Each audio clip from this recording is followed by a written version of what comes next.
ہمارے یہاں اکثر زیر غور رہتی ہے اہل علم علماء کے درمیان، اور وہ یہ ہے کہ صلاۃ التسبیح کی کیا حقیقت ہے۔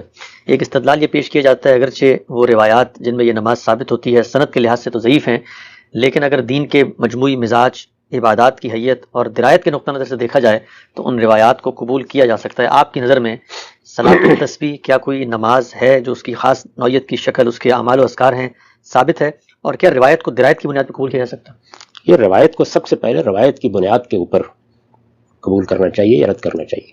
اس کی وجہ یہ ہے کہ رسول اللہ صلی اللہ علیہ وسلم کی طرف کسی بات کی نسبت ایسے نہیں کی جا سکتی۔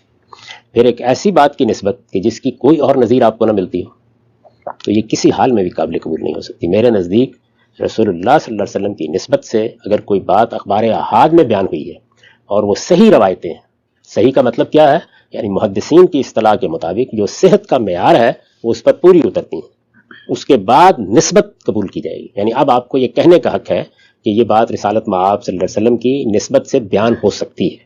اس کے بعد درایت کا عمل شروع ہوتا ہے۔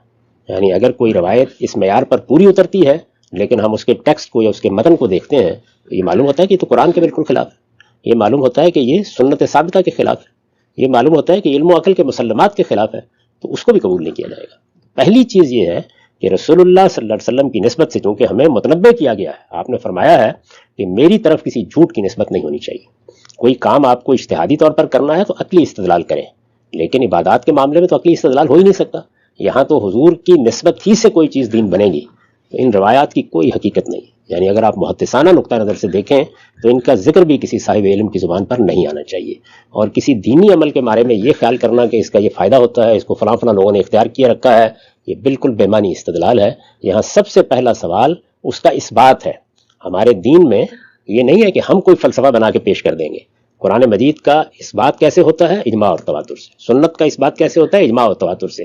اخبار احاد میں یہ ضروری ہے کہ ان کی سند کی بحث کر کے آپ پہلے متعین طور پر بتائیں کہ ان پر کوئی اعتراض نہیں ہے سند کے لحاظ سے، یعنی راوی کی سیرت و کردار پر کوئی اعتراض نہیں ہے، آپ کو اس کے تاریخی اتصال پر کوئی اعتراض نہیں ہے، آپ کو ان کے حفظ و اتقان پر کوئی اعتراض نہیں ہے۔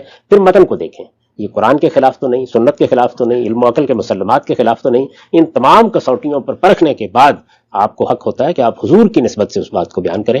تو اس وجہ سے میں تو اس کو کسی حال میں بھی ادنیٰ درجے میں بھی قبول نہیں کر سکتا۔